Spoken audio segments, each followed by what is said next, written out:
Hello everyone and welcome along to the beautiful and idyllic, it really is picture perfect today, Letcombe Bassett, which is just a few miles away from Lambourne, and it is from this base, or just over there, where 10 years ago the Bradstocks, Mark and Sarah, sent out Coneygree to win the biggest and for many the greatest race at the Cheltenham Festival.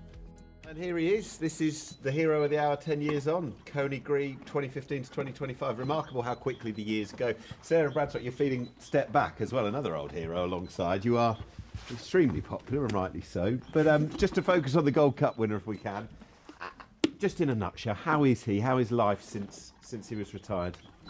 Well, he's taken very well to his sort of easy life. He does a bit of showing, a bit of parading.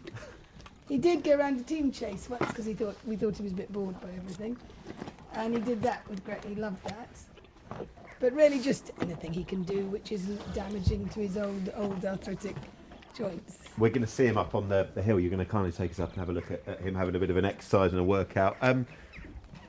We were talking about this earlier. So many great horses, and those that reach the pinnacle, the Gold Cup winner, have got that sort of swagger and arrogance about it. Has he got all of that exhibited still?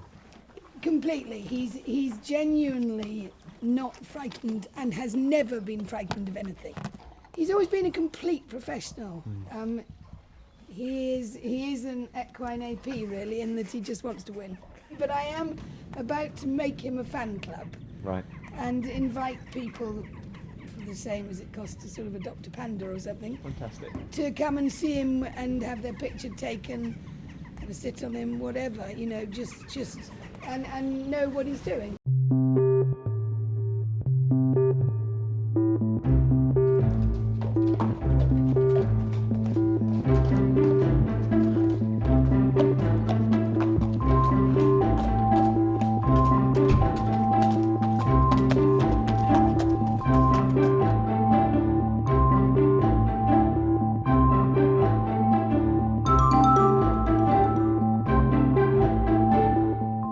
I know you don't push him to the biting point, obviously, but is there still that dynamism with him, that athleticism?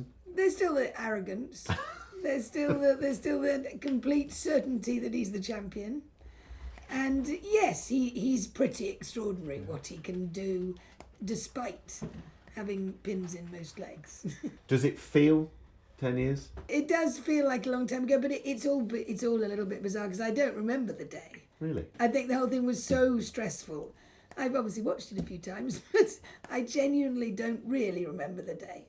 That's incredible. So the actual, what are we? The race, the build-up to the race, post-race, where I can imagine it got a bit cloudy for understandable reasons, or is it everything? That whole thing's under a bit of a haze. The whole thing is a bit of a haze because I think I was so focused on making sure that he got to the start in the best possible nick that nothing else happened in my mind. So, and then he won and it's all just cut out because that was all that mattered. So we've got the horse who had that horrible day that never happened at Plumpton, who suddenly goes through this novice season, thumping other horses, wins the Denman Chase, looking every inch a superstar, but then the questions come your way, you know, what are you doing running in the Gold Cup? And I know that history tells us it was the right thing, but at the time, did you always believe it was the right thing? To me, I was completely confident. He was a horse who'd had stress fractures as a 4-year-old. He had very, very long, wobbly back legs, very powerful back legs, but very long back legs. And he was also prone to doing stupid things and getting hurt. But, and there we were, we'd proved that he deserved his right to have a go at it. And there was every chance it wasn't going to happen again. So how can anybody think, if we ran in the Sun Alliance, won it by 20 lengths, we'd have thought, why didn't we win the Gold Cup?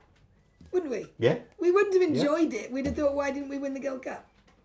And as it turned out, he never ran another Gold Cup anyway. When it came to it, though, did it, for you and Mark, did it feel like us against the world kind of mentality going into the Gold Cup, or were there people on your side saying this is the proper kind of Corinthian thing to do? There was nobody who had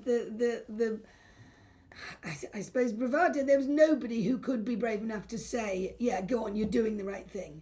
Some people were saying, well, you know, maybe. But most people were saying, don't do it.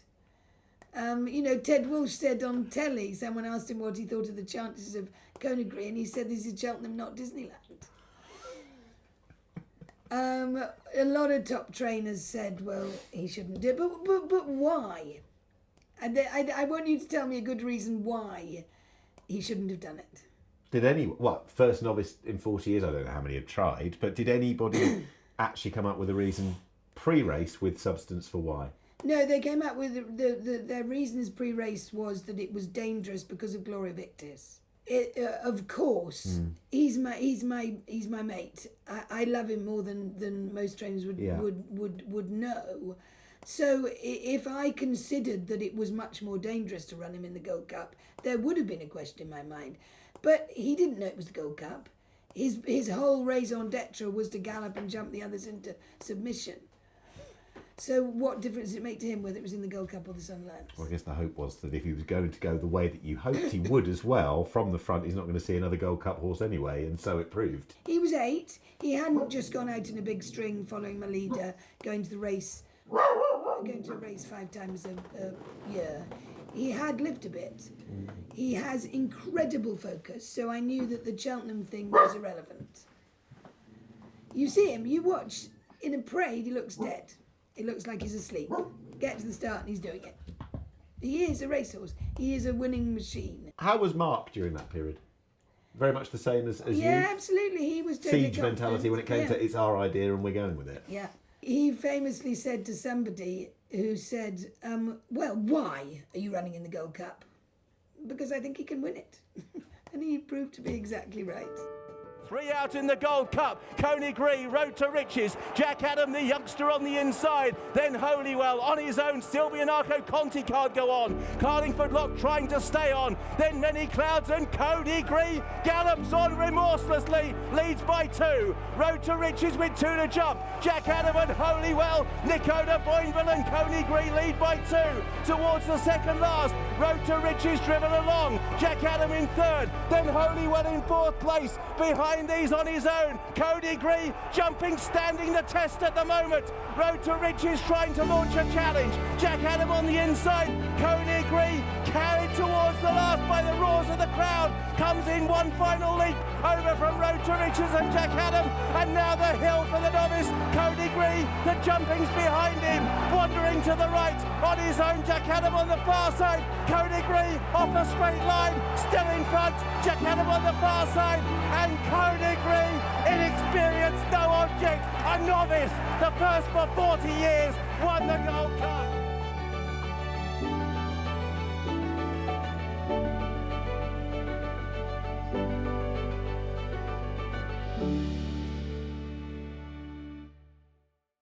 So how many different emotions go through your head when you have trained the winner of the Gold Cup, who is bred by your late father, who is the first novice in 40 odd years, who is the apple of your eye, who is in partnership with your husband, who is odds against the world? I'm going to use that again because it kind of feels like that. How much goes through your mind when it happens, when you've won the Gold Cup? Well, I think a little bit of disbelief that it actually has happened, but we also did believe it could. So it was really just the most fantastic realisation that all our dreams had come true.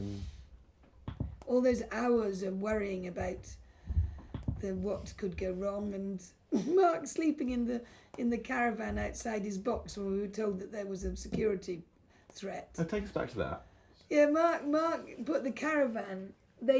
Someone from the BHA told us we ought to have a high-powered security guard there, and we couldn't afford that. So You've got 7 dogs. We've got the dogs, and we had Mark in the caravan, and he said to one of the reporters, who was really quite proper, he said, well, what are you doing? He said, well, I'm just waiting for some of the chicks from Wantage to come round. It was typical Mark. Ever the character. But he did genuinely sleep in the caravan right outside his box for 2 weeks before the Gold Cup. And this is it. That is it. 2015. That's the. I imagine real this thing. cup itself could tell a few stories since, couldn't it? Yeah, it's had. Yeah. It's been to Waitrose on the night of the Gold Cup, and they all drunk out of it at the checkout, I believe. Max ate polos out of it the next day, and Max being Coneygree himself. Max being Coneygree himself ate some polos out of it in a picture the next day. Does it sadden you that he never got another crack at a Gold Cup, or at the same time it happened once and it was once that was perfect? Well, it relieves me that it happened once, because he did, he is a freak of nature.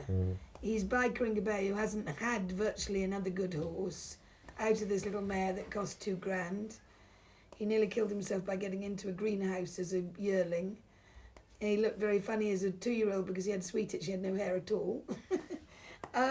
So he is a freak of nature who became this wonderful horse. And yes, of course, you know that there was something so special about him that he could have won another Gold Cup if he'd stayed sound. But at least we won one. Yeah, and because bred like Carruthers and of course Flintham, that incredible family by your late father, trained in partnership by your late husband, is he so much as well a legacy? Carruthers and now Coneygree in particular, Coneygree himself, are we talking about a legacy from such important parts of your life going forward? Oh, completely. He's like I said to you, I was very, very grateful to the vets who helped me keep him sound last summer. Yeah. With a new wonder drug, because he's what I've got left, really, isn't he?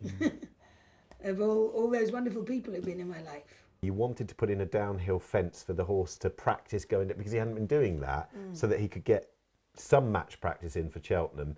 And maybe first time it didn't go particularly well. Is that true? It was very funny because Nicky Henderson wouldn't have done it, thought it was a balmy thing to do. And I said, this horse is a total professional, but he doesn't like change. Okay. We were jumping him at Henrietta Knight's one day, and there was a different fence, and he stopped. I mean, he took the whole thing very seriously. And anyway, so I said to Nico, we're going to build a downhill fence. And he thought we'd gone mad. He said, he'll just jump it. Anyway, he didn't. He came to it and he stopped. Fantastic. He said, I can't see the landing. And then he jumped it beautifully, and the horse is that professional. He had to know that he could do it right.